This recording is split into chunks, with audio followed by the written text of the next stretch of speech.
అన్న ప్రభాస్ అన్న గురించి ఎంత చెప్పినా తక్కువనే. నా లైఫ్లో నేను స్మైల్ మొత్తం వేసుకున్నా ప్రభాస్ అన్న కోసం. ఆయన కోసం నేను ఏమని ఆయనకి రెడీగా ఉన్నా. ఈరోజు థియేటర్కి వచ్చిన సంధ్యా స్టేడియంలో పెద్ద కట్అవుట్ 120 ఫీట్స్ కట్అవుట్. లైఫ్లో ఇంతవరకు ఏ హీరో కూడా పెట్టలేకుండొచ్చు ఇంతవరకు ఫిలిం ఇండస్ట్రీలోనే.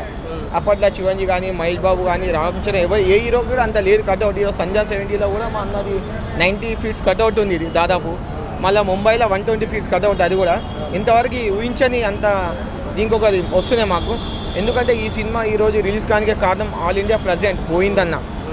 ఆయన మాకు ఇంత సాయం చేసిండు, బ్యానర్లు కట్టుకుని కూడా మాకు ప్రతి ఒక్క దాంట్లో ఆయన మాకు హెల్పింగ్ ఇచ్చిండు. గోవిందన్న తర్వాత చక్రమన్న టీం వీళ్ళిద్దరు మాకు సహకరించిండు. టికెట్ల వరంలో కానీ ప్రతి దాంట్లో వీళ్ళు ఉన్నందుకు కాబట్టి మేము ముందుకు పోతున్నాం.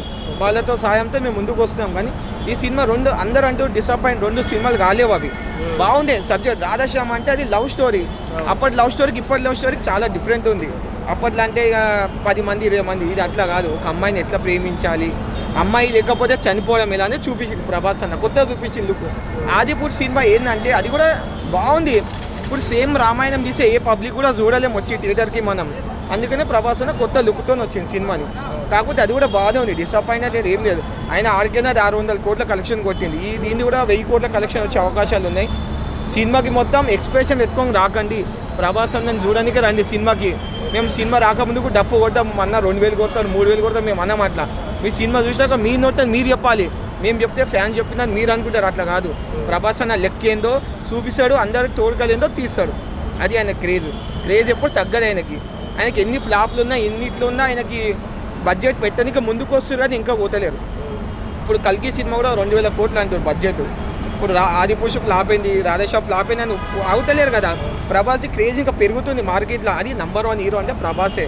ఇప్పుడు ఆయన 20 సినిమాలు తీసినా, 20 సినిమాల కన్నా ఈశ్వర్తో మొదలు పెడితే ఆయన ఇప్పుడు దాకా సల్లార్. బెస్ట్ మూవీ ఆయన నచ్చిందంటే నాకు వర్షం, ఈశ్వర్, ఛత్రపతి, తర్వాత సల్లార్. ఒక ఊపులు ఉంటే నేను ఎక్స్పెక్ట్ చేస్తున్నా. సినిమా అయితే చాలా బాగుంటుంది, బ్లాక్ బస్టర్ ఈ సినిమా. ఈరోజు కృష్ణంరాజు మా పెద్ద ఆయన లేరు కాబట్టి చాలా బాధపడుతున్నా. ఆయన ఉంటే కూడా మాత్రం ఈ సినిమాని చాలా ఎంజాయ్మెంట్ ఉంటుండే మాకు. కానీ ప్రభాస్ అన్న చాలా ఈ సినిమా గ్రేట్. సినిమా అయితే చాలా బాగుంది.